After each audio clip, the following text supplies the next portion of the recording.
Welcome turn that down.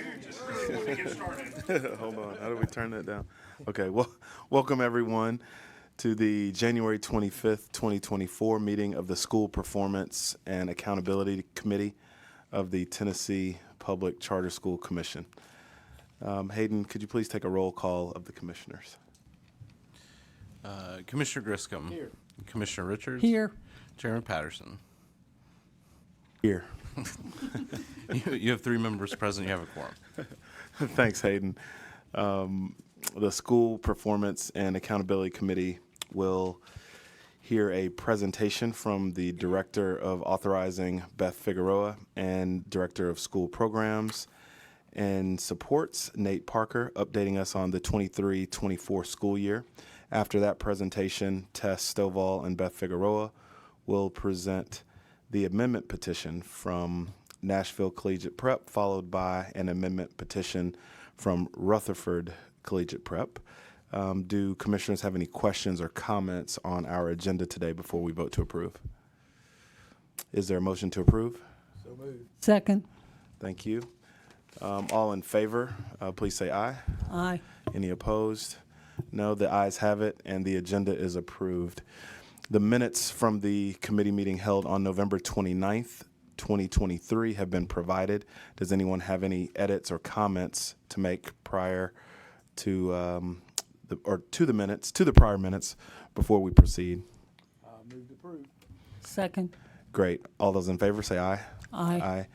Aye. No opposed. The ayes have it, and the minutes are approved. The first item is the presentation on the 2023-2024 school year updates from Director of Authorizing, Beth Figueroa, and Director of School Programs and Supports, Nate Parker. Beth and Nate, you're both recognized. Thank you so much, Chair Patterson. As you mentioned, we are going to be providing you with some school year 23-24 updates. Oh, the clicker is not. Oh, thank you. Okay, now we're working. So now that we're about halfway through the year, we've been visiting sites. We've started our pre-opening process. We have a lot of just activities that we're doing as an authorizing team, and so we are going to be providing some high-level updates, and then I'll be passing it over to Nate to talk about school programs and supports. And so Trent is going to start by giving updates on pre-opening. Thank you, Beth. So I'm going to walk through several different items today, and as Beth said, starting with pre-opening. So under commission policy and aligned to our core authorizing principles, the commission outlines a pre-opening process to ensure that all schools are compliant and ready to open their door and serve students. There are currently 7 schools within the pre-opening process. They're listed on the slide now. And I'm going to just share brief updates about each of them. But first, as a reminder and an overview of the pre-opening process itself, it includes 3 main recurring items. So 1, submitting required items on pre-opening checklists. We've worked to differentiate these checklists based on the type of operator, and they also serve as an exhibit to the charter agreement. Second, pre-opening schools just provide commission staff with regular updates on facilities, staffing, enrollment, et cetera. And then we're able to ask questions and see where we can also give support and resources for schools. And then lastly, pre-opening schools participate in meetings and best practice trainings with commission staff. So like I said, I'm just going to walk through briefly the pre-opening schools and provide updates. I kind of divided these into 3 buckets, at least how I think of them. So first on the slide is our new start schools from new operators to the commission. So that's Invictus, Nashville, and Empower Memphis. As a reminder, these schools were approved upon appeal at the October 2023 meeting, and they're scheduled to open school year 24-25. So both Invictus and Empower are participating in monthly pre-opening meetings, and those include those best practice presentations from our staff. So just briefly for Invictus Nashville, the school is currently finalizing facility plans for both their short and long-term facility. I actually had a chance to speak with Dr. Jones just yesterday, so got up-to-the-minute updates from her, but they have an architect and a contractor in their short-term facility that they're planning on using. They're just documenting tenant improvements and a scope of work before the lease itself is signed. It's also that facility 2 streets over from land where they're planning to have their permanent long-term facility. So they're very excited about that. Dr. Jones is also in the final interview stages for staff to join her school leadership team. She had some that were scheduled end of this week and next week, so she was very excited about that as well. Similarly with Empower Memphis, they're also finalizing a facility plan, and they were weighing 2 potential facility options. I can also say, since this slide was created, I talked with Ms. Olani yesterday, and so they're trending towards what their plan A was, so they're very excited about that. They've submitted an LOI with that facility, and they're in conversations with whether they're going to purchase it or enter a lease with the intention of buying it later. They're still pursuing their backup plan B and plan C contingency facility options should they be necessary. And then additionally, Ms. Olani, and this is actually true of Dr. Jones too of Invictus, but they're currently in several interview processes for additional grant and funding opportunities. So we have our next pre-opening meetings with both of them in about 2 weeks, where we'll check in again on all of those items. Next bucket, if you will, of pre-opening are new schools that are being opened by existing operators in the Commission's portfolio. So one quick note, these schools were given a differentiated pre-opening checklist. We worked with the LEA team to create that, as some items are already collected from the operator via the reporting calendar.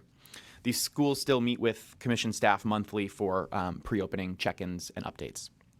So just quickly here, we have Cornerstone Prep Leicester campus. They're operated by Capstone Education Group, CEG, and they were approved at the October 2023 Commission meeting. Cornerstone Prep Leicester campus, it's an existing K-5 school. It shares a building with Leicester Prep, which is CEG's middle school under Commission's authorization. And then just to note that Cornerstone Prep Leicester campus is the 3rd school that CEG will have transitioned from the ASC to the Commission, and therefore we're just checking in with them monthly, supporting where we can, getting updates from them. Next, KIPP Antioch Global Middle School. So this school was approved at the October 2022 meeting, but they're going to be opening in 24-25 with 5th and 6th grades, so they're very excited for that. They'll scale to 7th and 8th grades in future years. The middle school is going to be sharing a new campus with KIPP Antioch Global High School. We had a parent was a high school representative today here. That school is currently in its 1st year of operation.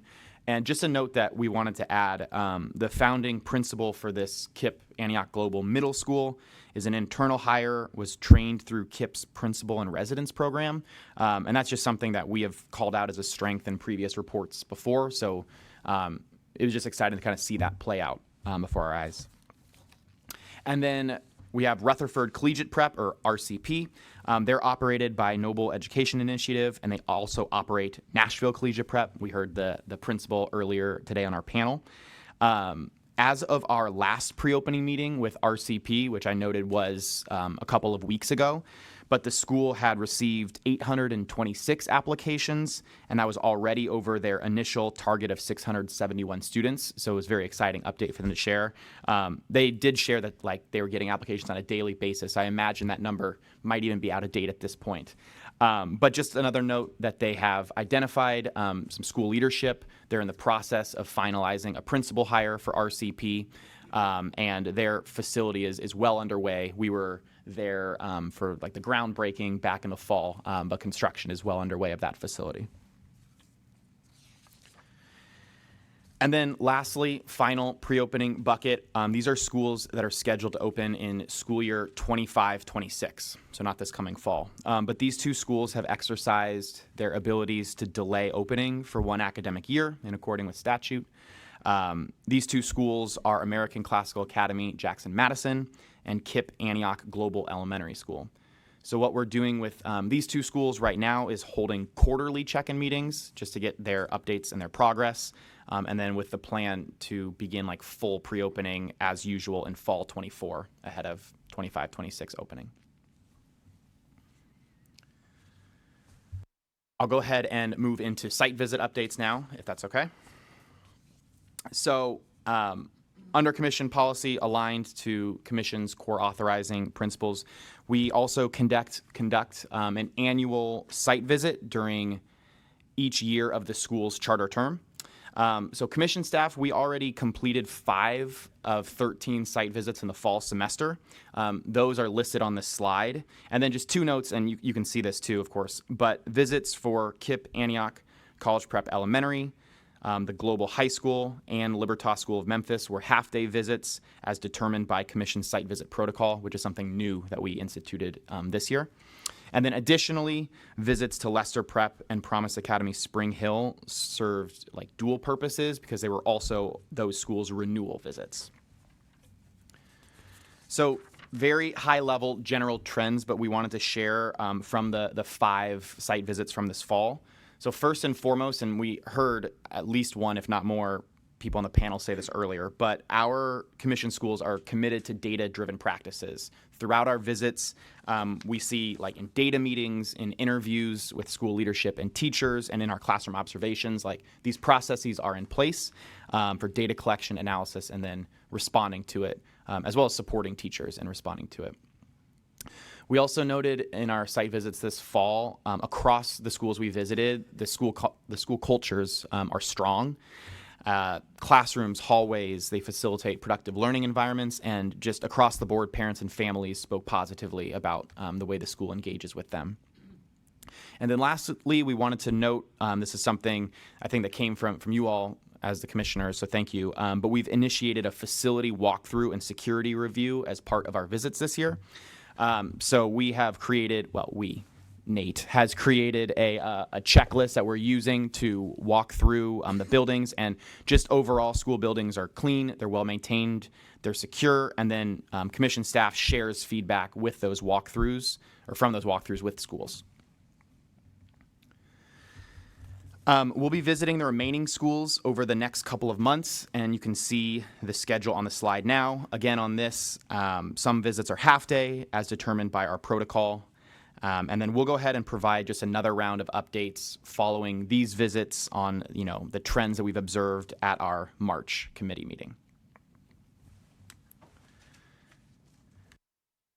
There was one school I haven't named. If you're paying very careful attention, maybe you picked up. I'm just kidding. But KIPP Antioch College Prep Middle, it's currently in its 5th year of its charter term, and as such, it's undergoing the interim review. So just wanted to briefly kind of walk through this and remind everyone that the interim review includes the submission of an interim review report, a site visit, which we will be doing, by commission staff, including interviews with stakeholders. Commission staff reviews previous annual reports and the school's performance record in accordance with our framework. And then an interim report, which details the evaluation of the school and then any subsequent feedback or recommended corrective action as necessary. So this is a brief update, but KIPP Antioch College Prep Middle submitted their interim review report on December 1st, 2023. We will be completing an interim site visit on February 21st, and then we'll present the findings of the review and that finalized interim report to the commission at the March meeting. This may be more appropriate when RCP comes up, but let me ask you, Nate,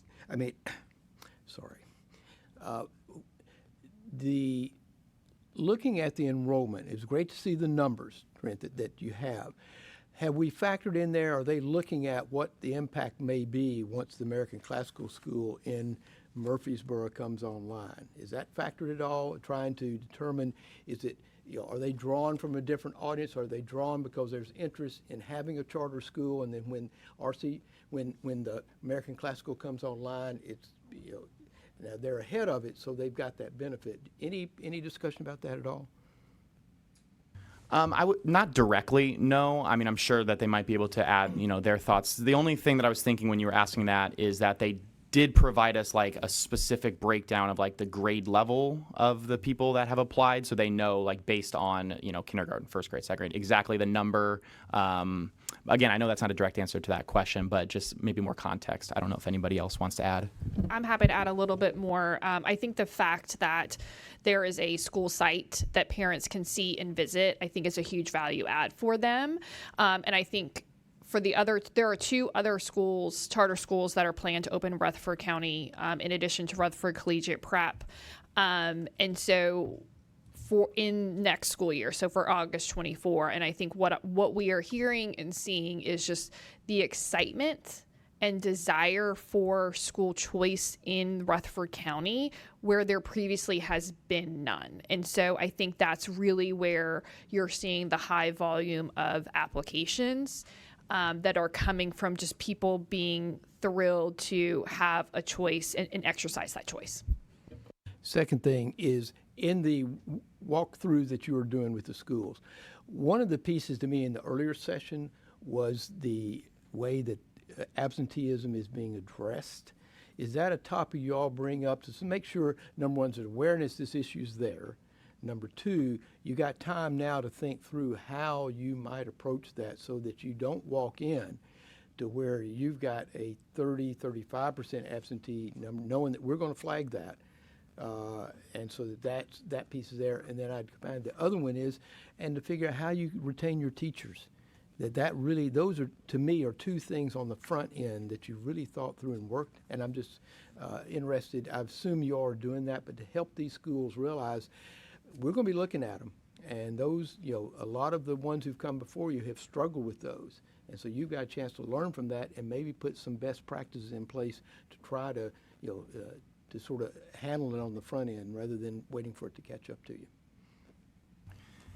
Yes, thank you. And I will just add briefly, thank you for that point. We do get like updates on chronic absenteeism percentages as part of like a site visit documentation. So, but thank you for that.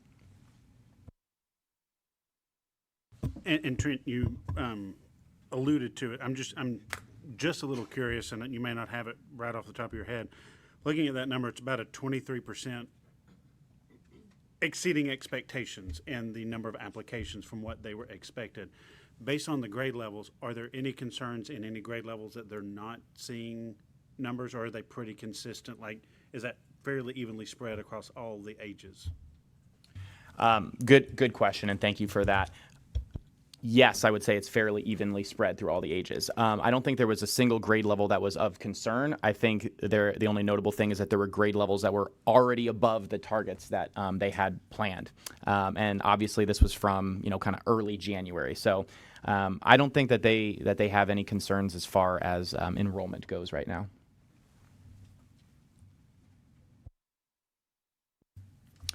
Great, thank you. I just have one more piece that I'll update you all on, and that's the Bluff City High School Plan of Correction. So in October 2023, in accordance with Commission Policy 3.400, the Commission extended the probationary status of Bluff City for school year 23-24 due to lack of adequate marginal improvement across the improvement objectives. So as a result, the Bluff City leadership team developed and submitted an updated corrective action plan in alignment with the improvement plan objectives. And then additionally, commission staff, we are continuing to meet bi-monthly as we did last year with the Bluff City leadership team to garner updates on progress toward the improvement objectives. So on this slide and the following slide, you'll just see tables with improvement objectives from the corrective action plan, and then the most recent updates from January's bi-monthly meeting with the Bluff City team. I'm not going to read these to you objective by objective, but just a note that the bullet points that we've bolded and italicized, we did so just to signify items that are currently on track to meet the improvement objectives. So just for example, as you can see, that first improvement objective regarding meeting ELA and math AMO targets, 4 of their 6 subject areas hit the benchmark goal that was established in their corrective action plan as they shared with us at our last meeting. The next slide, similar, it just has the school culture improvement objectives. So same bold and italicized bullet point signifies on-track indicators. I just wanted to add quick note, bullet points that are not bold and italicized, not necessarily off track. As you can see, there's still a chance that they could meet improvement objectives by the end of the school year. But we, as I've said, are meeting with them bi-monthly. Our next meeting with Bluff City will be at their site visit, so we'll be on campus there. I believe it's March 5th. You can check the last slide if I'm wrong there. But in early March is when we'll get our next round of updates from the Bluff City team. I'll pause before I pass it over and just see if there's any other additional questions.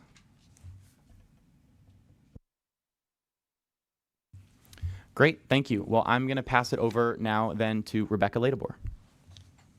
Thank you, Trent. These next two slides are to provide an update in the renewal process specifically for our 2024 cohort. The Commission will be voting on the 2023 cohort on tomorrow. Under Commission Policy 3.600 and Section 4913-121, an authorizer must provide schools with the opportunity to make a clear and compelling case for renewal. This process spans about 1 year, beginning about 18 months from the end of the charter agreement. I will review this process on the next slide. This is an overview of our 2024 cohort for renewal. There are 3 schools as shown in the slide. Cornerstone Prep Denver campus, which joined the Commission in school year 21-22. Libertas School of Memphis, which also joined the Commission in school year 21-22. And Lead Neely's Bend, which joined the Commission last school year. All 3 of these schools did join the Commission by transitioning from the Achievement School District. In December 2023, Commission staff provided a cumulative performance report in alignment with the renewal criteria that was approved in the October 2023 meeting. The schools will have an opportunity to address any of the off-track statuses from that criteria and cumulative performance report in their renewal application, which will be due on April 1st, 2024.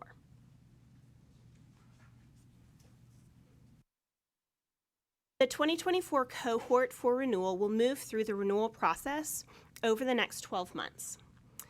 It begins with the completion of the application, which is in response to the cumulative performance report. After the application is submitted, the Commission staff and an external consultant will facilitate the review committee process, including a review of the full application and a capacity interview. In the fall of 2024, the Renewal Review Committee will complete a site visit at each school. At this point in the process, a preliminary executive director's recommendation is shared with each school in advance of their public hearing. In late fall of 24, the public hearing will be hosted at each school. And then after, informed by the review committee report and public hearing, the executive director's recommendation will be finalized and shared with you all, the Commission. The vote for renewal for our 2024 cohort will take place during the January 2025 Commission meeting. I will pause here if there are any questions in regards to our 2024 renewal cohort. Great. Thank you, and I will now pass it to Beth. So much. Thank you, Rebecca. Okay, so I'm now going to provide an update as far as quarterly monitoring. As we mentioned, there's a lot of inputs that go into our just regular monitoring activities at schools. We have site visits, we have pre-opening, but we also know that all of our schools are held accountable to our school performance framework. And so throughout the school year, we are doing regular and ongoing monitoring of our schools. And it's really important that we're providing them with regular and ongoing feedback, so that way once we go and run our framework, there's really no surprises. And so we use our quarterly monitoring really as the mechanism to communicate with our schools how they're performing. Most of this is really grounded in the organizational performance of our framework. And so these are letters that we produce quarterly. They are sent to the school leader. They're sent to the governing board chair just to say, this is how you're performing. These are areas that we see improvement. And it's just a helpful way to hold schools accountable and to build that trust and relationship with them regarding how they're performing. So Q1 letters have been sent. They covered July through October. And then we're in the process of finalizing Q2 letters as we speak. So as we look back at Q1, just some highlights that we wanted to call out is specifically related to special populations. And so this is our 3rd year of doing quarterly monitoring letters. And what we have seen is that our schools are starting to improve. They're seeing that they're being held accountable when it comes to their special populations, making sure that they're documenting items just in compliance. And really a huge shout out to the LEA team and and Nate's team for working so closely with our schools. Specifically in Q1, there were a lot of challenges related to TN Pulse, and our staff was able to work very closely with our schools to navigate those. And so altogether, when we look at our special populations, we're seeing significant improvements from prior years. Next is credentialing. Similar trends, we're seeing improvement. So even though we're looking at 6 out of 13 schools that had 1 or more teachers that were not fully licensed, it might be only 1 teacher or 2 teachers, and we are seeing that schools are quickly beginning to come into compliance. Even schools that historically have really struggled, we're starting to see clearing the comments related to credentialing, so that's very promising. And then the next thing is enrollment. Oh, I'm so sorry. Yes. This is something we have talked to them about. This isn't a surprise. This comes up every year. At this point in time, I just am very concerned that we have, even though it's Q1, Q2, the answer on this is everybody should be fully credentialed, and the expectation should be clear that next year they open with fully credentialed teachers, and that we're going to be very strict on this. This isn't a new requirement. It is basic. It is just blocking and tackling, and they have got to get it done. Thank you so much for that feedback. And I will add that we are in the process of publishing our annual report, and schools that are not in compliance are not meeting standard specifically in that area if they're not. So thank you for that. And then the next thing I'll just mention is enrollment. One of the items that we hold our schools accountable to is we want to make sure that the enrollment that they have in their school building is in line with the budget that they adopted. Because if those items are not in alignment, then we're looking at potential financial struggles. And so we have 7 out of 13 schools that are within that variance, and then the schools that are not are able to amend their budgets, and we've already had some schools respond and come into compliance. So then, as we look at our next steps as far as quarterly monitoring is concerned, we're going to continue to work with our schools because TN Pulse issues are still something that we're working through. So we are going to continue to support them, continue to communicate when we find items related to documentation that are out of compliance. Really, Nate's team specifically is in constant communication with our schools as we talked about licensures, continuing to emphasize that that is a requirement. And then making sure that our schools are aware of the ability to revise their budgets if they need to, because their enrollment projections are not in line with what actually materialized in their school building. Sometimes they might think they're going to have 300 students, but only 250 show up. And then next, I'm going to transition us to talk about authorizer evaluation. And so we talk about this once a year, and I think just to set the tone for authorizer evaluation, we talk a lot about all of these different components of authorizing, whether it be site visits, appeals, and really it is the State Board of Education that holds us accountable to make sure that we are being quality authorizers. And it's a very rigorous process. We take it very seriously, and it's those values and practices that are put within those quality authorizing standards that really govern our day-to-day operations as an authorizer. So even though we may say we just want to implement this or that, it always has to come back to, does that make us a quality authorizer? And so the State Board evaluates us biannually through a formal, rigorous process, and then on those off years, we do a self-assessment. So this year we completed a self-assessment. As a reminder, during 2022 formal evaluation, we were scored as exemplary. We view that as something we want to continue. And so as we looked at our self-assessment, that's really an opportunity for us to continue to look at the feedback that we received during our 2022 evaluation, but also to say, what else do we need to be doing? Where else can we improve? So that way we continue to be rated as an exemplary authorizer. And Beth, I just want to chime in here and say, I can remember in our early days, former Chair Griscom, we talked a lot about being a world-class authorizer or best-in-class authorizer. And so this continues to be relevant. So I just wanted to commend the team, the staff. Obviously, we're being recognized at the state level, but even across the country when people are talking about best-in-class authorizers, the Charter Commission in the state of Tennessee is being spoken of in those circles. So I just wanted to say hats off to the staff, and let's continue to take it seriously. But also, even as you were explaining it, I could see you beaming with pride because it is something that we should hold very near and dear. So thank you, and hats off to the staff. Thank you. I appreciate that. It is a very rigorous process and it takes a lot of time and work. So thank you for acknowledging that.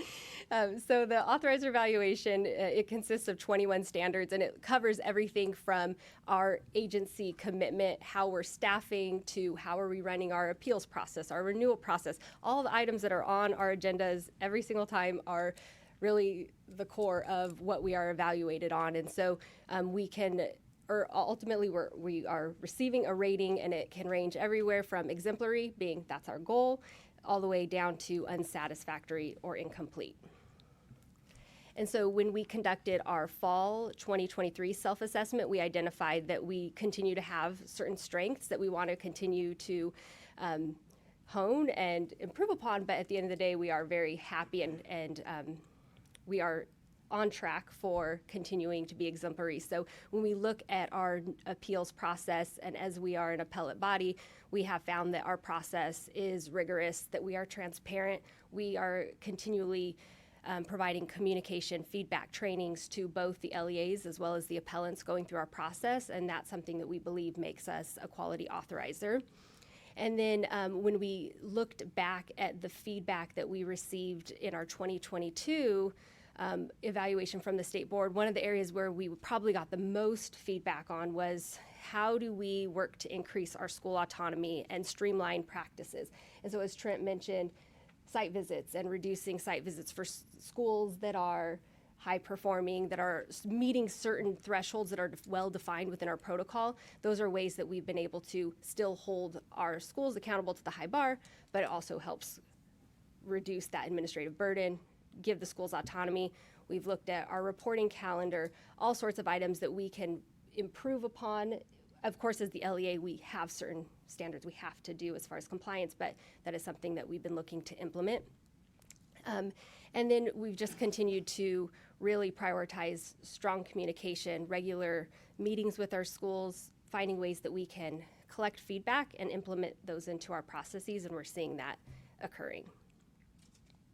Next are areas of focus. And so as I mentioned, we are committed to continuing to improve ourselves and continuous improvement. And the state board also improves their the authorizer evaluation process year over year. So there are changes that they make to us and what they're looking for from us. So we have to obviously respond to that. And so when we look at our review committee trainings in the future, we want to make sure that we are training our review committees when we prepare them for New Start appeals, even though we make sure our reviewers understand charter schools and they have experience. We want to make sure that they really understand what autonomy for a charter school looks like and what that accountability looks like from an authorizing standpoint. Next, when we look at appeal decision letters, so if a school is denied, we provide them with a letter, and it's important that we're specifically incorporating what those reasons were. So as commissioners are deliberating, we will be reflecting the reasons for denial within those decision letters. And then next is certain schools have contracts with external service providers, and so as a part of our pre-opening process, we really want to make sure that those contracts include all of the required elements that the state board's looking for. And so just lastly, as I close here, next steps, we will be meeting in February as a staff to work on those areas of improvement, codify what we need to focus on and what those next steps are as we move forward. And then we're going to start getting prepared for that formal evaluation in the fall of 2024. When I say there's a lot of documents, there are hundreds and hundreds of documents that we have to literally turn over. So it's rigorous, and that's something that we will already start working on. And then just lastly, as we continue to scale and add schools, it's really important that we're always looking for ways that we can do our work efficiently, but we also have to make sure that we're not cutting corners, that we're still ensuring the high quality authorizing practices. And so I'll pause for any questions. So, Beth, listening to you, I was really excited coming into today. and we're 25 days into 2024, and you already have us into 2025. So I need you to slow down. No, all that being said, that was a joke, but it's just, I am in awe at just the sheer amount of work that you all are already doing, how you're thinking ahead, and just looking at what's coming. So thank you for just, Tess, for you, your staff, everybody. Terrence started kind of alluding to it, best in class. I think back, it was 4 years ago, almost this week, when we met for the first time to actually begin this work. And here we sit today, and I am honestly just in awe at what you all have been able to accomplish of getting these processes, things that are running extremely smooth, and honestly just looking at, the accountability that we're bringing to schools, how well some are doing, where we're seeing some things, some challenges. So I just want to say thank you, and somebody take the microphone away from her before she has more work to all of us. So Tess, this is probably more of a question for you. Thank you, Beth. It's great to see where you're going, but I'm going to take you even further, Eddie. I'm sorry. But I'm interested, if we look 3 to 5 years down the road, we're growing. We're going to continue growing. And we're able, and you all have done a great job and got us where we wanted to be when we started. But to maintain that or even get better, I assume there's work underway looking at the processes, the structures, all that right now, and anticipating that while we've got 13 now, what happens when we get to 30? And what are we doing there to make sure that we don't miss that beat? Thank you for that question. I think, a great example of the way that we are thinking about scale is just even the request for a position to split our special populations coordinator, who currently now manages both students with disabilities work as well as our English learner work. We recognize that role is getting too large, and as we continue to scale, we have to start continuing to specialize and divide and conquer. I think we are also regularly thinking about just overall staffing. Like, what does that look like for both the support of the district functions as well as support of our authorizing functions, and not to say that every time we add X number of schools, we have to hire additional staff member, but really analyzing what are those critical areas that we can't fail in. And then what are those systems in place to make that happen? And then I think the last thing is we are regularly having conversations, and we'll have them kind of spring going into summer about just our general processes. And, I think a great example is the site visits, right? We were like, we feel very strongly that being in a school every year is important. It's important to the commission. But when we have 13 schools, when we have 20 schools, when we have 45 schools, that's a staff capacity point. So what do we really value and care about? Where can we streamline, but also maintain the fact that we want to be a present in the school at least yearly, and we also want them to have schools to have a relationship with us, such that they can reach out to us if they have questions or challenges that we can help them navigate. But yes, this is something that it's both exciting and terrifying. Yeah, because what you want to maintain is the relationship we have right now. How do we keep that so they don't feel like we've gotten here and we sort of, we're not paying as much attention? Because I also want to thank everybody who's here who really sat down and looked at some of the bureaucratic things we were doing and how our schools responded, and we made some changes. You talked about them, Beth, and so thank you. But that's part of what, in my mind, I ask you the questions, is that those things we're doing now that guide us to where we are, how do we make sure those those are the sort of pillars in the ground, and we're going to make sure as we continue growing, we understand where we started and what we're going to continue doing. Thank you. Beth, also along those lines, in terms of what Tom was sharing or was discussing, I have a question, and this is, I think, maybe going back to the whole issue of strategically where we're going and looking at systems and process, but succession planning, executive development, okay? In particular, maybe looking at bringing in coaches that could help if there is a need. I don't know that there is, but I think at the end of the day, when we're talking about 3 to 5 years from now, these are things that, in fact, I'd like to have a sense in terms of, again, where will we be? And to the degree we're talking about staff development and staff succession, you know, what are those kind of plans? Because these are the conversations we need to have now in preparation for what's going to take place in 2 years. Just like, in fact, we do a transition here in terms of, again, chair seats changing from one person to the other. So I just throw that out. I think that not the time now to have that conversation, but I do think it would be really critical as we, in fact, whether it's an executive session, committee session, or executive board session, but at some point in time, there's got to be that conversation about succession planning, as well as in terms of even staff development. Related to academic committee. Well, somewhat, but it's following up on Tom, so we'll come back to it later. Let's come back. I want to make sure we get through it. Yeah, I want to make sure we stay on track with the presentation. So you guys want to go ahead and do the last part, and then Eddie, we'll come back to it. Thank you. I'm going to wrap this up. I just have a few brief updates regarding school programs and supports and the work that we're currently focusing on. So first, I wanted to give you an update on where we are with our results-based monitoring for this school year. As a reminder, we were identified this year by the Tennessee Department of Education to go through level 3 results-based monitoring. So we have historically gone through this process every year at a level 1. So this is our first year at level 3, which entails additional pre-work, a site visit, and definitely is much more rigorous in terms of the documentation that they collect, and involves site visits to schools as well, and a lot of additional work that comes along with it. So we met in January with our team who will be monitoring us. Everything went really well. It was really just to focus on what to expect for our site visit and to make sure that we had everything we needed to complete our pre-work.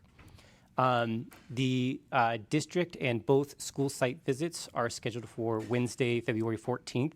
The two schools that were selected are Lester Prep and KIPP Antioch College Prep Middle School. Those schools have already been in constant communication with myself and our staff. We have uploaded all of their documentation, and as part of kind of our next step, I'll be meeting with representatives from those schools to make sure they are prepared for the site visit as well. Our monitoring pre-work is due on January 30th, so it's coming up next week, and we are on track to have everything completed in a timely manner. Following that pre-work, we have our site visit on the 14th, and then following the site visit, there are a couple weeks before the department will meet with us again on March 1st, and at that time, they will share the feedback, observations, notes. If there are any findings, they'll go over that, recommendations, and then from there, we'll determine what corrective action, if any, will need to be completed and on what timeline.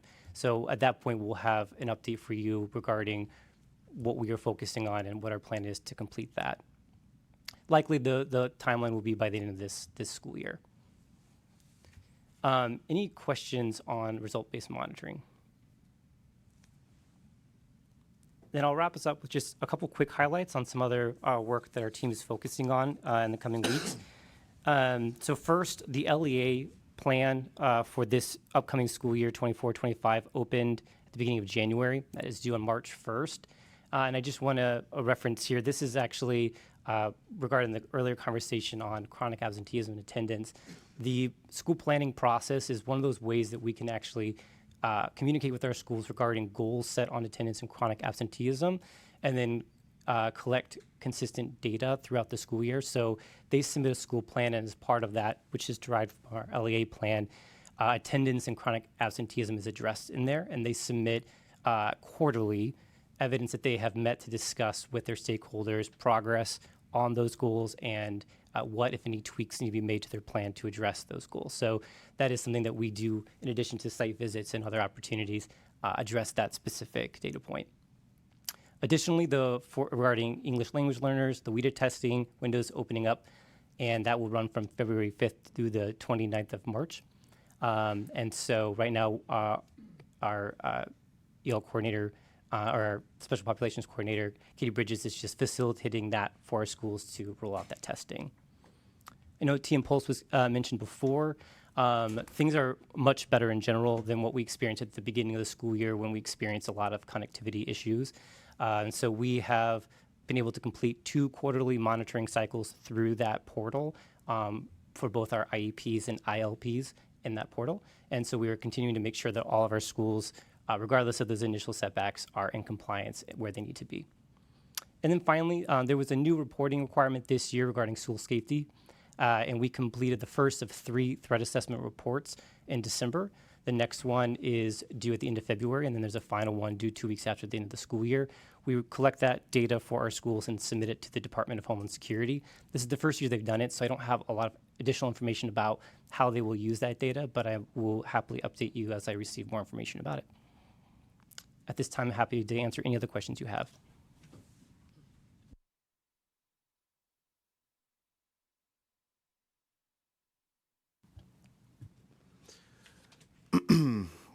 Thank you, team, for those updates and presentations. The next item on our agenda is an amendment petition from Nashville Collegiate Prep presented by Tess Stovall and Beth Figueroa. You guys are both recognized. And before I do recognize you, we will come back at the end to catch any of those questions from commissioners.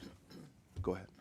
Thank you, Chair Patterson. As noted, we have received an amendment petition both from Nashville Collegiate Prep as well as Rutherford Collegiate Prep. We have conducted a thorough process to evaluate this amendment petition, which is allowed both under state law as well as commission rule. And so I'm going to turn it over to Beth Figueroa to first talk about the details of the Nashville Collegiate Prep amendment petition, and then we'll move into discussion after that. Tess. Thank you, Chair Patterson. I'm now going to, just as Tess mentioned, speak to just some specific items related to the amendment petition that was filed by Nashville Collegiate Prep. The amendment petition is to add grade levels 9 to 12 to their current K-8 model, and also to increase their student enrollment to 1,892 students in order to accommodate the addition of the high school program. So since opening their school in 21-22, the operator has continually worked to navigate both short-term and long-term facility options, and this would allow them to serve all grade levels and at the enrollment targets that are within their charter agreement. In early 2022, NCP identified a land opportunity that would allow them to build a new facility that would house their grades 5 through 8 long-term, with the elementary students remaining at their current campus. And this land is also suitable and would allow for a second phase of construction, which ultimately led them to have those discussions about the high school and the serving grades 9 through 12. And so as such, the amendment petition that we're discussing today would allow them to serve grades 9 through 12, and it would create a full K-12 continuum model for NCP families and students. As Tess mentioned, we reviewed the amendment petition looking for characteristics of a strong response, and we found that the amendment petition for NCP centers on the operator's desire to provide a consistent and cohesive academic experience for students and families that currently attend the school, as it would allow students to matriculate through their current K-8 and right into high school. The amendment application also reflects feedback that was received by the Commission as a part of the October 2023 appeals process, and specifically the amendment shifts its focus to serving students, their current 7th grade students, with the 9th grade opening in school year 25-26. The academic plan that's outlined within the amendment application aligns with NCP's current academic program, which we heard Teresa speak to earlier today, which includes the personalized educational service model paired with their community model to provide instructions for their students. As we reviewed their academic model, we found that the proposed amendment application details as well the use of innovative instructional practices, which includes career pathways for high school students and a specific focus on Tennessee state standards, which also was spoken to earlier today. And so based on the academic results over the first 2 years of operations, NCP is working to continue to strengthen their academic program and focus on increasing student growth and proficiency. Additionally, we did look at the comparative data for other schools that are existing within the Antioch area, And through this analysis, we did find that as we looked at letter grades and TVOS scores of surrounding schools, that there is a need for additional high-quality high school options within the Antioch community. Another thing that is worth noting as a part of their application was that there was multiple letters of support from community members, students, parents, demonstrating a demand for a high school option in that Antioch area. It's also worth noting here that the operator has demonstrated the ability since opening their school to consistently increase their enrollment year over year. Just lastly, covering the other items that we found as we reviewed the amendment, we found that it included a realistic budget reflective of this grade level expansion, the anticipated facility costs to cover phase 2 of construction. Included in phase 2 of construction, which would house grades 9 through 12, it also includes a gym as well as green space or green fields for current middle schoolers. And given that the operator has had to creatively navigate facility constraints since opening, the completion of this new facility really would mark a turning point for the operator so that they could serve the students and families of NCP. And so with that and based on the totality of the record, it is the recommendation of our executive director that the School Performance and Accountability Committee move the amendment to the full commission for consideration tomorrow, allowing for them to expand to serve grades 9 through 12 and increase their enrollment to a maximum of 1,892 students.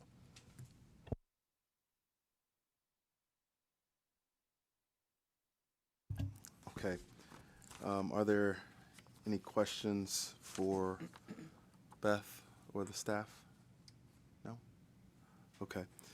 Thank you, Beth. Because the amendment petition process does not include a public hearing, I do want to give the sponsors of the petition an opportunity today to respond to a few questions directly from the committee. I believe we do have representatives of Nashville Collegiate Prep here at the meeting today, so I'd like to ask that you all come up to the dais and introduce yourselves for the record before I ask a few questions on behalf of the committee.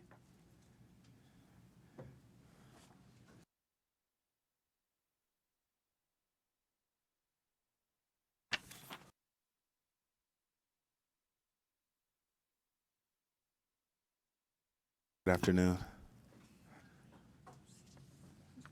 So if you don't mind, you can maybe your name and your role with the organization. Thanks.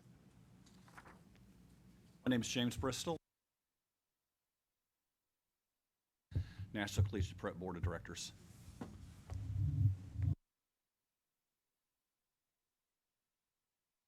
Do I need to do this again? Yes, please. Okay. Thank you. Anyway, I had a little trouble before. That's why I was helping you. Thank you. You're welcome. My name's Teresa Brown. I'm principal at Nashville Collegiate Prep. Good afternoon. I'm Eve Carney. I'm the Executive Vice President of NEI Tennessee. Excuse me. Great. Thank you guys again for being here. I'll kick us off by, again, asking questions that I've already gathered from the committee. And then to the extent there are any open questions or any clarifications, I'll ask for those at the end. First question, and this is primarily for the governing board. Rethink Forward is the governing board of Nashville Collegiate Prep. Can you share what the governing board's academic goals for the school at the end of the school year 23-24 year are? And how is the governing board planning to hold both the school and Noble Education Initiative to these particular results? And what metrics are you tracking? Mr. Chairman, I think you meant 24-25 academic year? No, for this current year. Well, for the current year. For the Okay. current year. Just given where the current state of the school with the letter grade and Right. current Well, performance. we, of course, want to be the number one school in the portfolio here. Take some time. Got to hold it.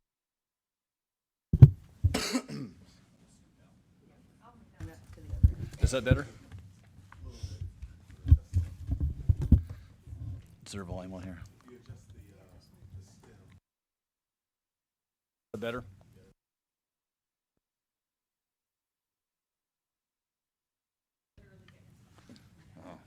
I'd eat it.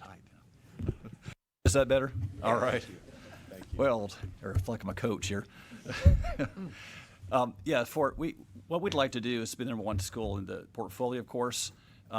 It takes a minute to get to where you want to go because we start out with students that come to us behind grade level. There isn't a program you can buy on the market that turns a kid that's 2 grades behind to reading that grade level, in 30 days.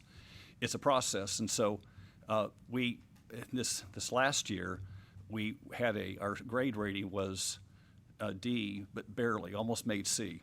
So we took that as, hey, we can improve here. We're hoping to get to be a grade B overall, and the way that you do that, I think, is that we have some kids that are doing just fine, performing at level, and we have some who are not.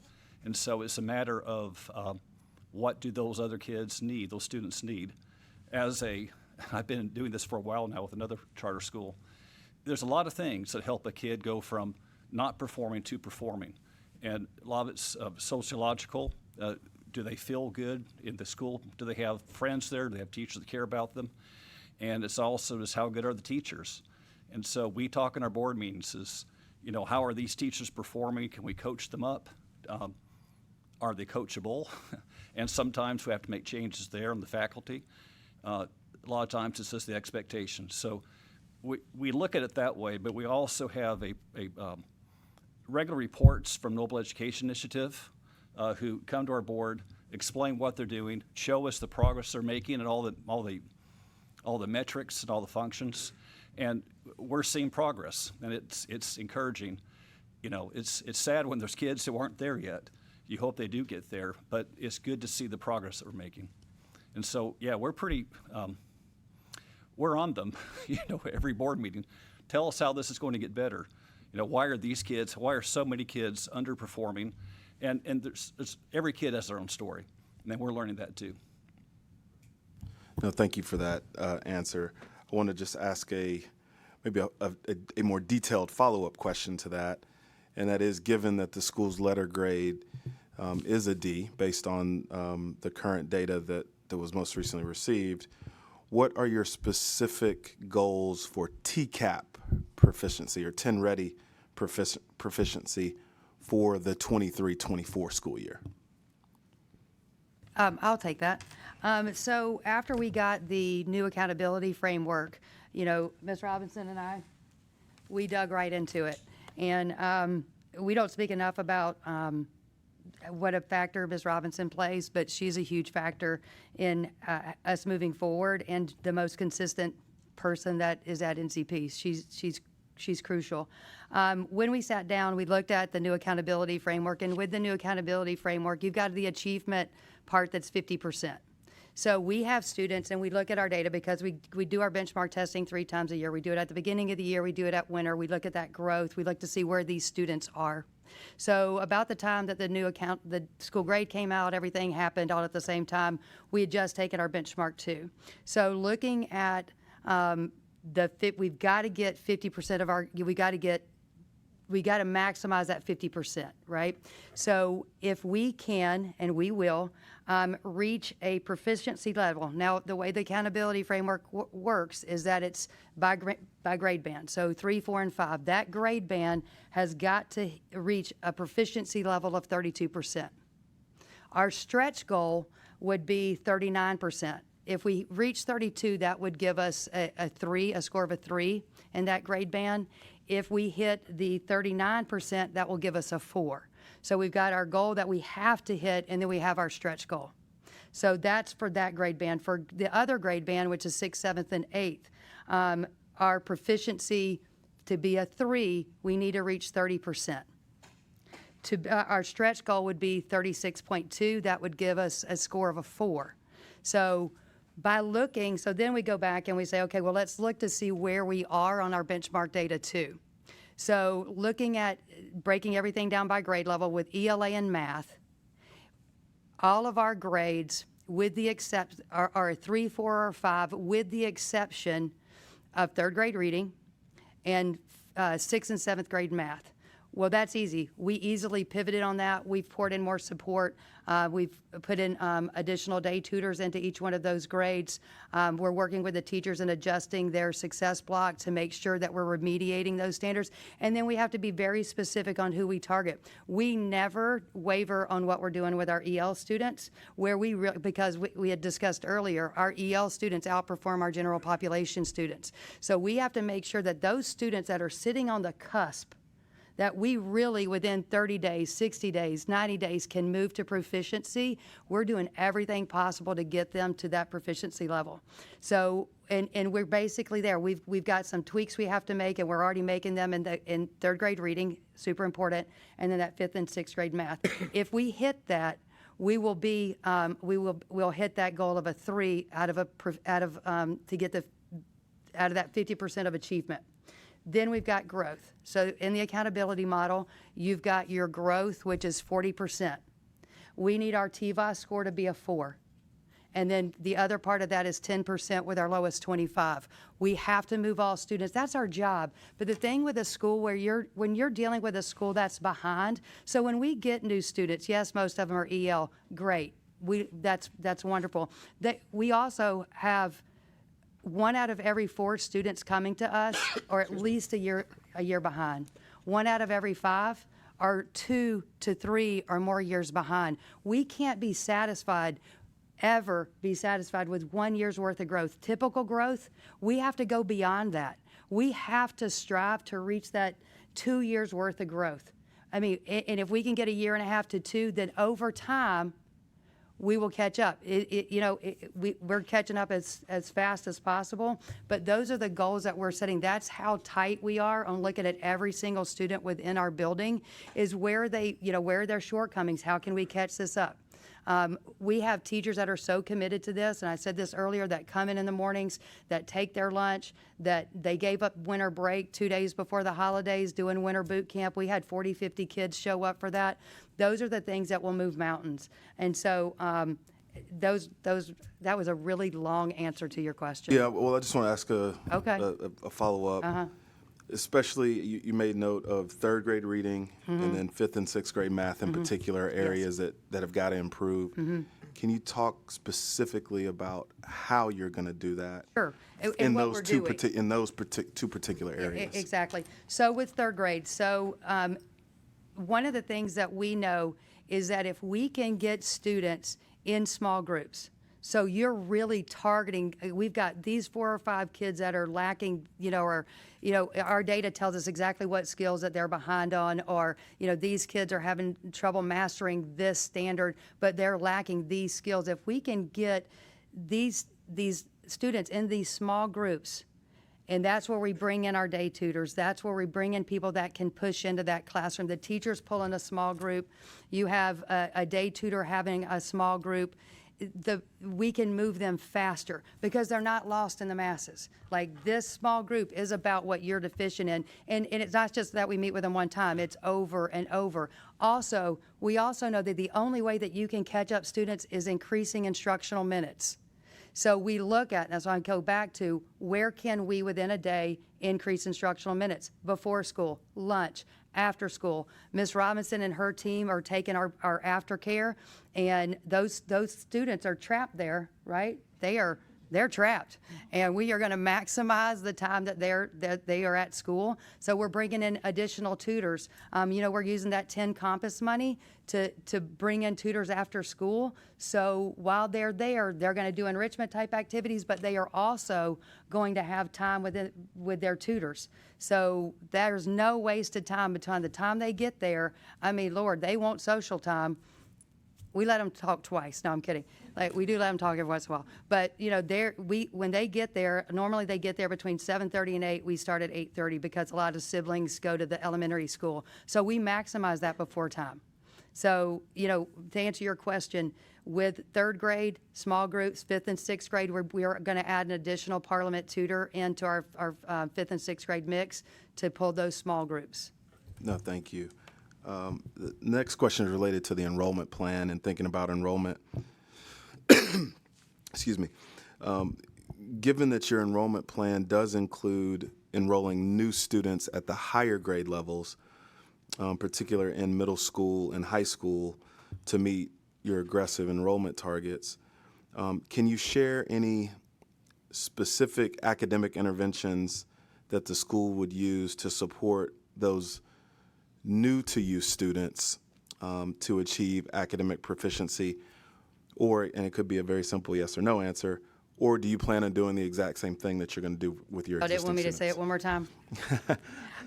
You know, when new students come to us, and we've had an influx in population, a huge enrollment growth every year, the plan is the plan, and we know if we work this plan. But one of the things that whenever a student comes to us, we give them a benchmark test. It's very important that we understand where that student is when they come to us. Where are they in math? Where are they in reading? Right? So we need that baseline data so we know, okay, that's going to set the trajectory. Okay, here we've assessed. Now, where are they lacking? Where are they deficient? Or where do they need enrichment? Let's not forget those kids, because sometimes we spend so much time working on the kids that are struggling that we lose sight of the enrichment kids. And we're very focused on our kids that are at grade level and above this year. And I think that was a gap in prior years. But so no matter where they come to us, they're automatically going to get a benchmark test so we know how to teach them. May I add something to that response? One of the things that we know is that when we expand to grades 9 through 12, we are going to need students to fill that school that maybe weren't with us in K through 8. And so part of that is ensuring that as you come into a new model that is a community model that is likely very different from where they were previously, we have a couple of things. For the 9th grade students coming in, we have a freshman academy, really intending to make sure that they understand the model, that the families understand the model, because we all are in this together, and it takes all of us supporting students to grow. And so part of that is ensuring that they have the supports, they have teacher connections, they have student connections in that freshman academy. They learn how to navigate that environment, as well as how to prepare, so all of that is part of that freshman academy. For 10th grade students, again, we were talking quite a bit about what a big transition it is from middle school to high school. And part of our application is adding a 10th grade year. What we know is that students who get behind do so that freshman year. So many of the students that do not graduate fall behind that freshman year because perhaps they haven't found that fit.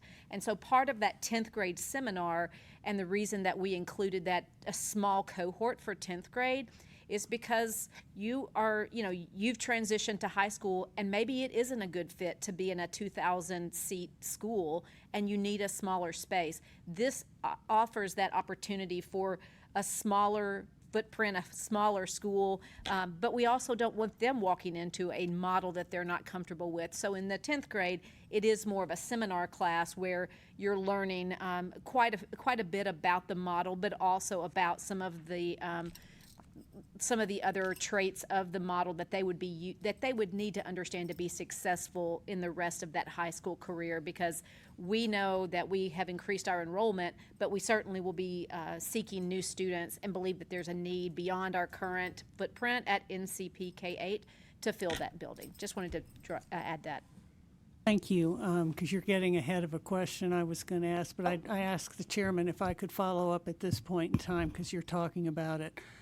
I understand the transition plan for the 9th grade and to make the students who would be coming in who are not currently part of your process, coming from your 8th grade, familiarized with your model and the way that you teach, and giving them a chance to make that transition from 8th grade to 9th grade easier. What I don't understand about your amendment petition is this idea of including an additional grade with 50 students. So 10th graders for your first year, 11th graders for your second year, and 12th graders for your third year. In each instance, you know that 100% of those students will have not come from your system. So you will be having a significant adjustment into your system. And while I fully appreciate the benefits of a smaller school opportunity versus a 2,000 student high school, I graduated from a 2,000 student public high school, I know what that's like. how are you going to make that work, and why does that benefit you? I mean, it seems to me if you would just focus on adding the grades as you build your school with your core group of students, you are more likely to succeed. But I'd like to give you an opportunity to tell me why I'm wrong. Well, thank you for the question first, and I'm going to tee us up, and then I'm going to hand it off to Teresa, because she has, when we were talking about this being part of our application, we did talk a lot about this as a model for growing students. I'm going to start with, we just wanted to provide that option for our families. When we've had conversations with the students that we currently have, we had, they have older siblings, and trying to keep families, because our schedule's a little bit different from the MNPS schedule, we try to keep it as close as possible, understanding that you may have kids in other schools. But part of it is because we wanted to provide this opportunity for our families. I had some of the same questions when we were talking this through that you bring up, but when Teresa and I were talking about it, she shared something that I think would be worth hearing to kind of explain it a little further. So I have a story. A few years ago, I opened up a high school, and I was thinking, okay, we're just going to open up 9th grade. But then I got my enrollment ramp, and we were opening up 9th and 10th grade. And I felt exactly the same way you did. I was like, oh my gosh, why are we opening up this 10th grade? What I found out, though, really surprised me, is that there is going to be a group of students that have gone into high school. A lot of them have been homeschooled. A lot of them maybe haven't, they've been homeschooled their whole life, and then they're like, Mom, Dad, please let me go to high school. And in our area, their only options are F schools that are large, right? So then they go, holy cow, this isn't working for me. And the parents are going, holy cow, this isn't working for me. And a small school comes in, beautiful new school, gym, black box theater. They can play sports. They would never be able to play sports at Antioch, but they might be able to come in and play soccer, and they become a big fish in a little pond, and they get purpose. I saw kids, and we started off, I think, with 75 to 100 sophomores, and I didn't think we were going to ever get that enrollment. I'm going to be honest, but they came because they were looking for something that they didn't have to go back and be homeschooled. And it was in their neighborhood, and they went on, and we did, dramas, we did musicals, we started a marching band, but these kids would have never had those opportunities. We started tackle football from day one. We never won a game, but it didn't matter. They got to play, But those are the opportunities that these kids miss when we don't give this to them. And this year will be their first graduating class. I'll go back and speak to that. And when I started our K-12, we started it, the same way. And it will be amazing. It really gives those students that have no opportunity at these other schools to be a shining star. Thank you. We got a couple of more questions. A question related to talent and leadership. Can you share how the school is planning to develop leadership capacity to both increase the grades that it's serving and increasing enrollment?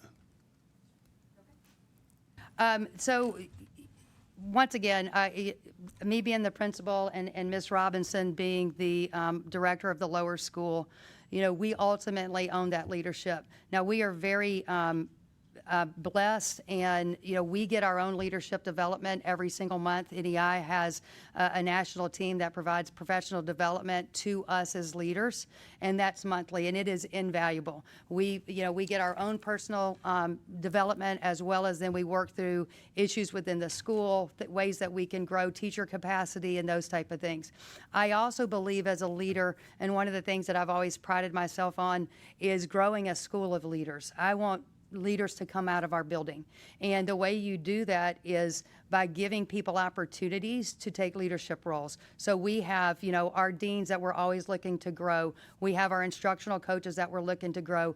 And then we're looking for those teachers to take those leadership opportunities, become team leads. And you see those a lot of times you see teachers that don't even know they have those abilities, and we grow those. When we do that through, we do professional development every single month with our teachers and growing their capacity, because either you get teachers that are great or you have teachers that you need to grow to be great. And I fully believe that the way we move students, besides the model I've talked about a few times, is by growing teacher capacity. And so, Ms. Robinson and I, we lead our own PLCs every single week. We work with our teachers. We brought in Kagan, we brought in Champs to work on every single month, giving teachers, you can't overload them, getting teachers, different tools in their toolbox so they can become better teachers, because that's going to have the greatest impact on student achievement. I saw her reaching, so. Go ahead. I just had a couple things to add. One of the things that when I was listening to the panel earlier was the conversation about the teacher pipeline and how in the world we continue to attract, and I think it was Dwayne Tucker who talked about ways to attract teachers into the profession and into the pipeline.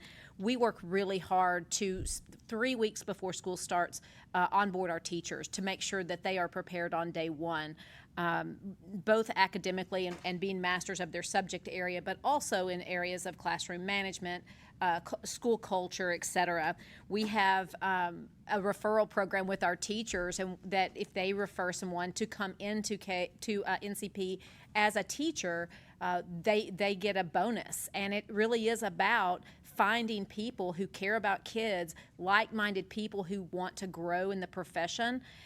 To come in and be a teacher. So we try really hard to train them on the front end, but also know that to get high quality teachers and leaders, I mean, when you find people that you can grow within, that's certainly what we want to do. But just really trying to cast a net with local universities and hiring fairs and job recruiting fairs, but also taking advantage of career changers and having programs where someone decides, that they've done the professional thing and they want to come back and teach in a CTE pathway. We're so excited about the 3 CTE pathways that we want to open and start at NCP High School, but having that opportunity for them, for those career changers to come and having that capacity to bring those into the profession is another way that we try to just really build leaders, but also attract new teachers.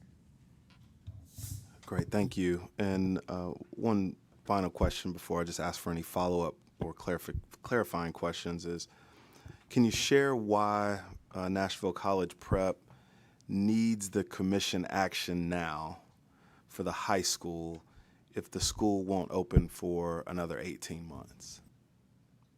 Thank you for that question, and one that we definitely expected when we submitted this emergency amendment. We need it first and foremost to keep the promises that we made to our families, specifically to the families of the 7th grade students that are sitting in seats today that need a place to go without interruption in the fall of 2025. And that sounds like a long way off, but it's already 2024, which I'm not sure how it's going so quickly. But it just takes time. What we know is that when we started NCP, the phase 1 of the middle school, we started that process in May of 2022 to get all of the permits. We finally got the first permit almost a year later. And so when you're dealing with, lots of steps in a process to be able to, as I'm learning a term, move dirt and do other things that all of the ones that follow, we want to ensure that we have that building ready for kids, ready, staffed and ready, and for those current 7th grade students. And as I shared, we know that we'll be attracting new families to that, but really, when we think about the kids that are sitting in the 7th grade right now and wanting to provide that for them, and really that full high school experience, phase 2 has the gym, the black box theater, the athletic fields, the green spaces, all of the things that those students deserve, that we want to make sure they have. And it's been mentioned, I think Teresa mentioned it just a moment ago, the choices for families in Southeast Nashville, Davidson County, are limited because you have schools that are 2,000 kids. You have schools that are, all of the high schools in that area are letter grade F. You have kids that would be eligible for an ESA. And and really, if we can provide them a high-quality public school option, we should take that chance and do that. Those families, just like every family, deserves to have a voice and a choice for their kids, and that's what we are doing. The time is now for us to be able to continue with the construction, with all of the steps that it will take to be ready in the fall of 2025. Great. Thank you. And Thank you. I certainly, on behalf of the committee, appreciate you guys providing us with those thorough, colorful answers that go beyond the four corners of the piece of paper. I first want to ask my fellow committee members if they have any follow-up questions that were not covered from these questions that I have already asked. Just one thing, and it's kind of my theme for the afternoon, but I would appreciate it. I saw that you made some minimal improvement in your chronic absenteeism rate from last year to this year, but it is still in excess of 20%. And could you address what you're going to do to improve that to a much lower number? Because you can be teaching the most wonderful information in the world, and if the kids aren't there, they aren't going to get it. So if you could help me on that, I'd appreciate it. Yeah, sure. You know, one of the things that we have is we have, you know, an attendance team. As soon as they get to 2 absences, we're making phone calls. When it gets to, you know, above that, at 5, they are, you know, coming in, they're meeting with administration, getting families in there to understand the importance.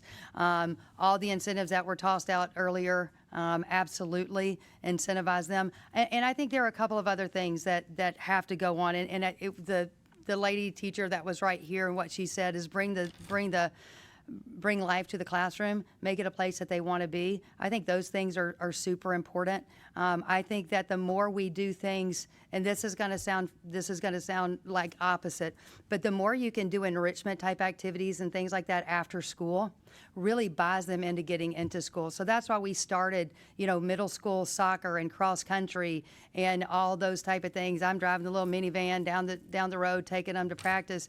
But those things matter because you don't want to miss practice. And whatever it takes to get them in school, but we've got to continue to do, and that's why I'm so excited about the option and the opportunity to have this high school, but with the facilities, because then you can do full K-12 musicals where those kids have to be in school, and you'll be so amazed that when they have things to work for and that fellowship after school, they will get there during the day.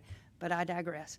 So what we're doing right now, though, is that we are adding, you know, we have all our clubs and our sports and those type of things, but we're meeting with families, we're sending letters home, we're incentivizing those students to be there, we're incentivizing those teachers, you know, to stay on top of these students as well. But most importantly is that when we do miss, is that making sure that those students have access to their online programming through Schoology, through iReady, through Lexia, that if they are not in school for whatever reason, because we do serve a very diverse population of students. We have families that can't go down the street to visit grandma. They have to go, you know, to who knows what country to visit, you know, their grandparents and those type of things, and those are extended trips. We try to encourage that to be over the summer during winter break, but sometimes they get stuck, they can't get back. So making sure that they have access to all of their schoolwork online, and then also the system catches them. So when they come in and they have fallen behind, our system, our academic model will catch them because they're going to not be performing on grade level. They're going to be flagged for tutoring and getting put into these certain small groups. So if they do miss, how are we dealing with it when they get back in school to make sure that we're catching those kids up is all part of our system. The more we can do on the front end to get them engaged and in it to win it, it solves that problem within itself. But we are tracking it. Yes. Yes. We have a goal this year to continue that. I think it was down 4.3% this past year. Our goal is 5%. That brings us below the state average. And of course, we know that chronic absenteeism, to your point, matters because you have to be present to take advantage of that great teacher and all of that enrichment and all of that remediation. So our goal is 5% again this year. We are continuing to do the things that worked in the past. As Teresa said, trying to build those incentives in, but really just the communication and partnership with families. But can't underscore what we do when they're actually there matter as much as anything. And so making sure that when a student is absent, he or she has time in those small groups that we tell them that they were missed, but they also immediately begin to catch that student up in those small group opportunities before, during, and after school. Sorry about that. Right. Any other committee members have follow-up? Okay. I'd like to now recognize any commissioners that have specific questions to Nashville Collegiate Prep. Any others? Okay, go ahead. So Eve and Teresa and James, thank you. My focus in the question really is going to surround the high school, in particular in terms of, as I understand it, you want to bring in both start a 9th and 10th grade. So first question is, how many scholars are we talking about for each particular class? Is that 120? Is that 140 that is your goal? Thank you for the question. 150 ninth grade students and 50 10th grade students. 150 for 9th grade? And, Yes, sir. And how many for 10th 50 grade? for, and then in the second year, that 10th grade would ramp up to 150. Okay. So is it the norm or is it the exception? When we talk about, Teresa, specifically, the issue of having kids who, in fact, are taught at home, being able to have, in fact, a 10th grade option, because, again, they want to move into a regular high school scenario. Is that the norm or the exception? That's one question, and let me get to the second question. The second question is truly when we talk about high schoolers, 9th graders and 10th graders, much more of a challenge in terms of just trying to bring up those academic skills, making sure that there's rigor, because they're 3 grades behind where they should be in English. They're 4 grades behind where they should be in math. So when you talk about specifically the game plan and the strategy that you're going to look at implementing, to look at making sure small group settings, what else, in fact, again, are you going to look at doing to make sure that, as compared to, again, K through 8, that's a much challenging demographic? So I can speak, I'll answer the first part of that, and then you might have to remind me the part of the second one again. But the first part about whether it's the norm or whatever, I can speak from my experience. And from my experience, there is a group of families, there is a group of people that just don't fit in, and there's really nowhere for them to go. And I've seen it when we started when I started a K-12 years and years ago. And then I saw it again most recently right after COVID. And I think that, one, you will have families that have siblings that are within our K-8 that have, and that'll be some, but there'll be a group of students that just want to find a small home, and we are going to really target them. And we do a lot of our enrollment comes from word of mouth and from families. We see it even from the beginning of this year, from December, January. All of our students seem to be coming from the exact same neighborhoods, and demographics are exactly the same. So that word of mouth in these communities really, really spread like wildfire when they find something that's good. So with that 10th grade class, and that's why there's only 50. You're not talking about bringing in 200. Right. You're talking about giving an option, a small option right there. And it really supplements. And it also, having those kids actually helps keep the 150 freshmen in line a little bit, because they just, they think they're the boss, the freshmen, and they never have anybody older than them. So that helps as well. But if you could, Teresa, delineate for me, what are those top 3, I guess, efforts that you're going to put forward? Okay, we talking about, intentional time that you're spending. Sure. You talk about small classroom settings. I don't know if those two or the three or what, but if we had to look at again strategically what you're going to do, because that's a unique demographic that I think is much more challenging, as I expressed in terms of K through 8. What specifically, again, is, from the standpoint of, again, at least the leadership group, what are you going to look at trying to do to really make sure that, in fact, we're making that we're helping, in fact, improve the outcomes in terms of not only test scores, but even the issue in terms of, again, trying to get them acclimated to, in fact, being in a high school setting? So a couple of things. One, I'll speak specifically to like math and ELA. So when we have students that are below grade level, and I've said this 100 times already today, how do we increase instructional minutes? In this case, you have their, like for example with ELA, they would be in their freshman English class, and they would also have an additional class that would be supporting English. So they're not just getting instruction, one class a day, they're going to get English twice. If you've got, not teaching the same exact thing, but like whether it's remedial English or intensive English, same thing with math.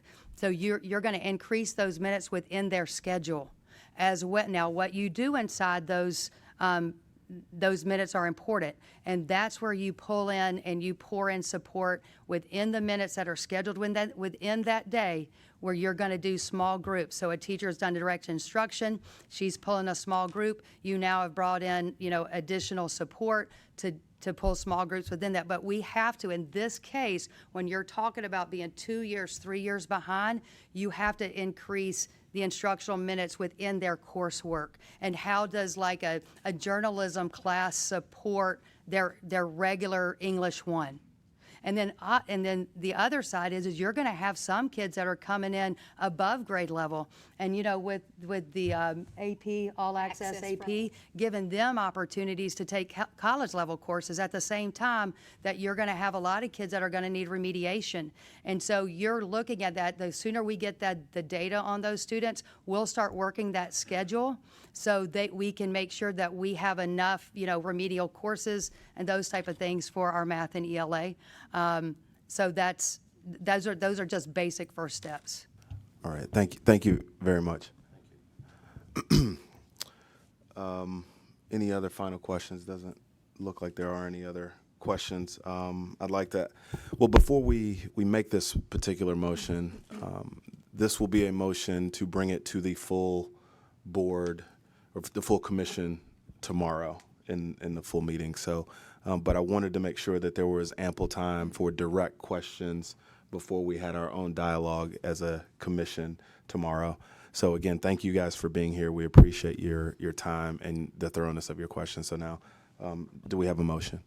Yes. I make a motion that we move this petition to the full commission tomorrow for consideration and a vote.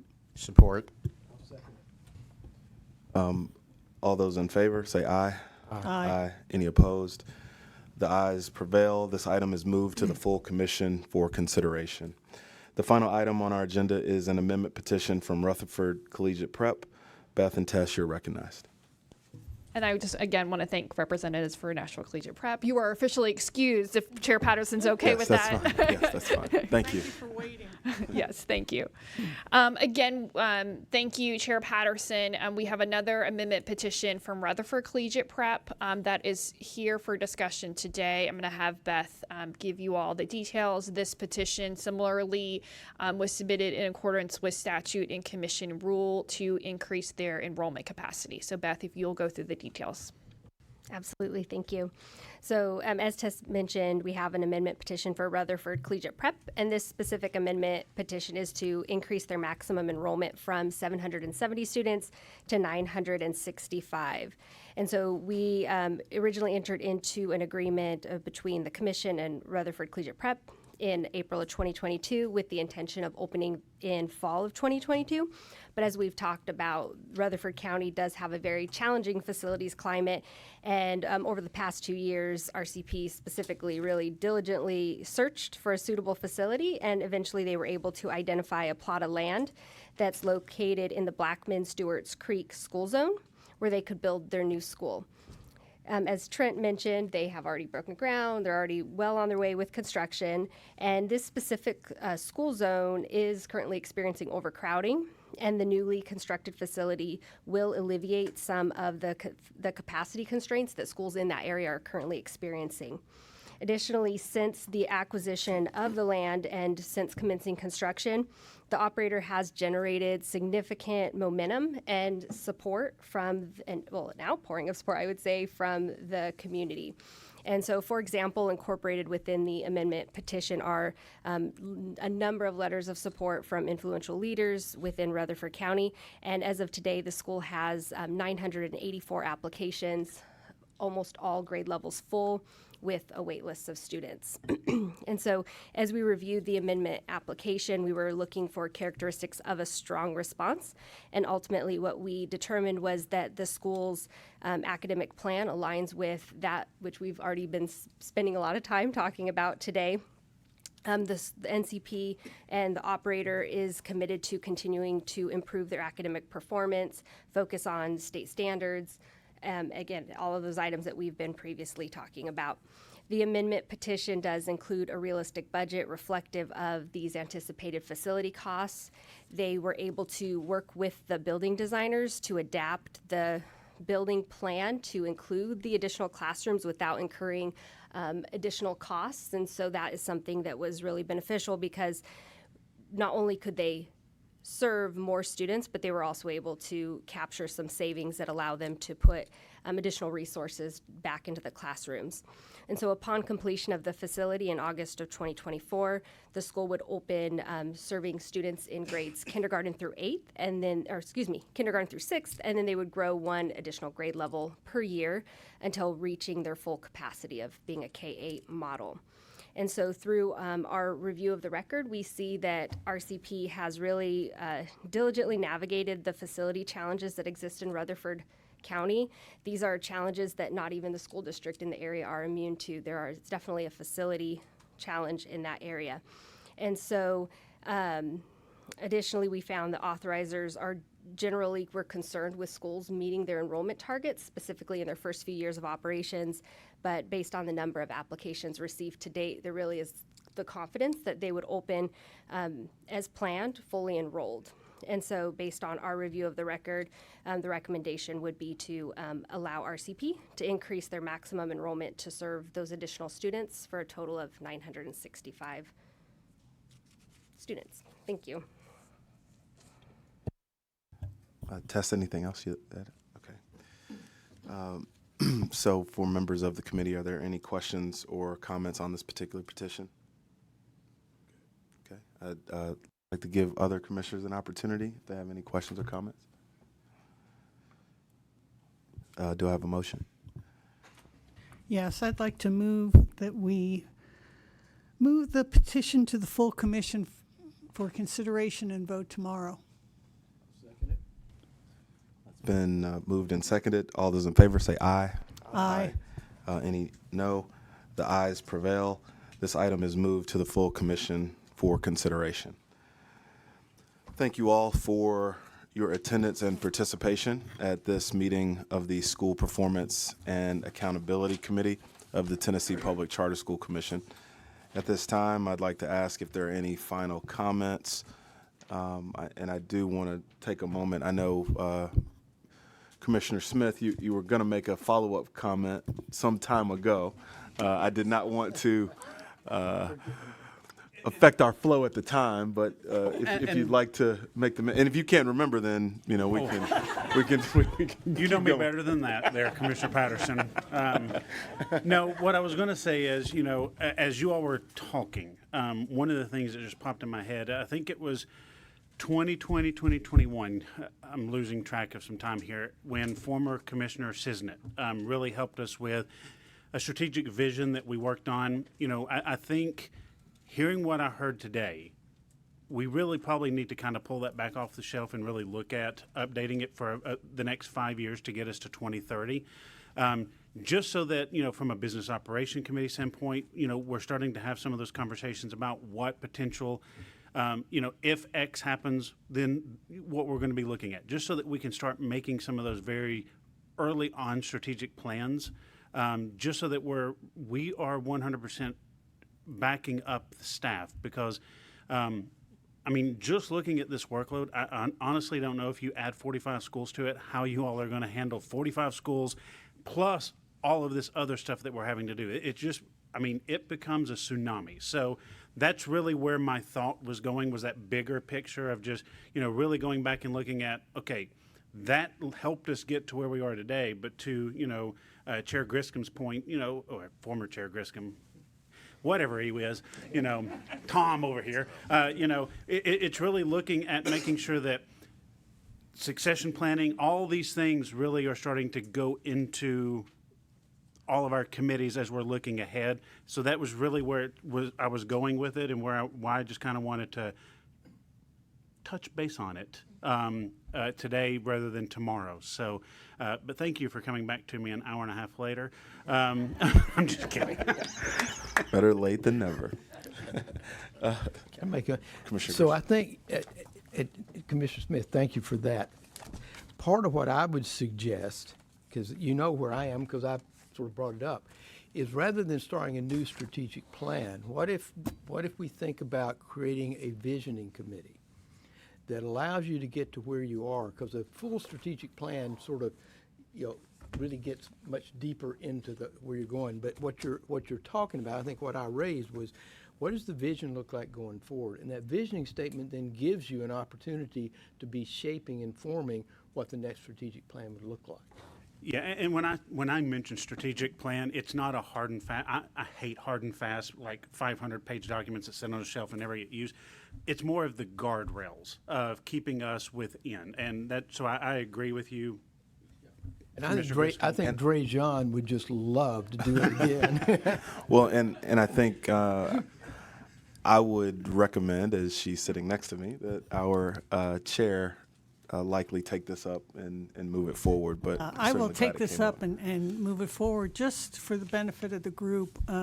Part of Tessa's and mine overall conversations have already been directed at succession planning and also at looking at what kind of structure we're going to need as this grows. But I think it is something that we need to consider doing maybe through a formal committee just to build on the work. But she has not been sitting idly by in this area. I thought to assure you. myself, have people been on our check-in calls? Because I think the first check-in call we had was, let's talk about succession planning. So, but yeah, I will undertake this at your recommendation, and I appreciate all the thoughtful people who are thinking exactly the same way. We've already been chasing the rabbit down the hole, but there's obviously a lot of work to be done. Well, and I hesitated to bring it up because I know you all well enough to know that Tess has not been sitting on her hands. She's probably already in 2050, just to be honest. But it's just for the general public so that they see that we're also thinking this way as a commission. Absolutely. That we are thinking about this for our staff, for the schools, and we are preparing for what would be post us. Absolutely. Well, and one of the things we were doing is adding in various parts of the agenda things that the whole commission needs to be aware of. And today, of course, we had an executive session on a matter, and then tomorrow we're going to have a start where we're going to go through, for the benefit of all of us old timers who've been through this process now for 4 years, but also for our new folks, how all of these renewals and new charter and amendments, how does this play out? And you saw in the materials how voluminous this workload is, and that's sort of a precursor to this conversation, which I was going to have at the end of that, which is we need to figure out a way to make this work as this grows. So we will take it up tomorrow at that, and I appreciate your thoughtful comments. Thank you. Is there a motion to adjourn the meeting? So moved. Second. No, you can't. All in favor? Aye. Oh, thank you. All in favor? Aye. Thank you. The ayes have it. The next meeting of the School Performance and Accountability Committee is scheduled for March 21st, 2024. We are adjourned.